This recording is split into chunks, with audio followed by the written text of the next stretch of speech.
মধুস কিচেনে সবাইকে স্বাগত। আজকের মেনুতে রয়েছে পটলের দোরমা।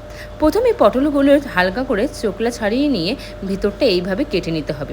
বীজগুলো কিন্তু ফেলবেন না, ওটা কিন্তু কাজে লাগবে। তারপর নুন হলুদ দিয়ে ভালো করে মাখিয়ে একটু হালকা তেলে ফ্রাই করে নিতে হবে। এরপর মিক্সিং জারে ওই বীজগুলোকে দিয়ে তার সাথে চিংড়ি দিয়ে দিতে হবে। চিংড়িগুলো ভালো করে নোংরা পরিষ্কার করে নেবেন, কিন্তু তারপর একটা পেস্ট বানিয়ে রেখে দিতে হবে।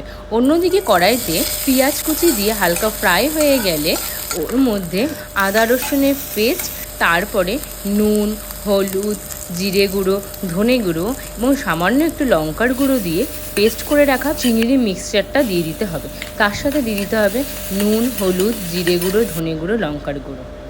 এরপর পুরটা নামিয়ে নিয়ে কিছুক্ষণ ঠান্ডা করে রাখার পরে পটলের এই ভেতরের অংশের মধ্যে এইভাবে দু সাইড দিয়ে দিতে হবে। সব কটা পটলের মধ্যে এইভাবে পুর ভরে নেওয়ার পর অন্যদিকে কড়াইয়ে শুকনো লঙ্কা, তেজপাতা, গোটা গরম মশলা ও জিরের ফোড়ন দিয়ে পেঁয়াজ কুচি এবং লঙ্কা কুচি দিয়ে হালকা করে ফ্রাই করে নিতে হবে। ফ্রাই হয়ে গেলে ওর মধ্যে পেঁয়াজ, আদা রসুন একটা পেস্ট দিয়ে দিয়েছিলাম, তার সাথে দিয়েছিলাম নুন, হলুদ, জিরে গুঁড়ো, ধনে গুঁড়ো এবং সামান্য একটু লঙ্কার গুঁড়ো। সব কিছু ভালো করে কষিয়ে নেওয়ার পর সামান্য একটু জল দিয়ে ওটাকে ফুটতে দিতে হবে। ফোটা হয়ে গেলে মিশ্রণটি তারপরে পুর ভরে রাখা পটলগুলোকে আস্তে আস্তে দিয়ে ভালো করে আরেকটু কষিয়ে নিতে হবে। তারপরে আপনাদের গ্রেভি অনুযায়ী জল দিয়ে ওটাকে ঢেকে দিন, কিছুক্ষণ ফুটতে দিন। ঢাকনা খুলে ওর উপর থেকে একটু ধনেপাতা ছড়িয়ে দিন।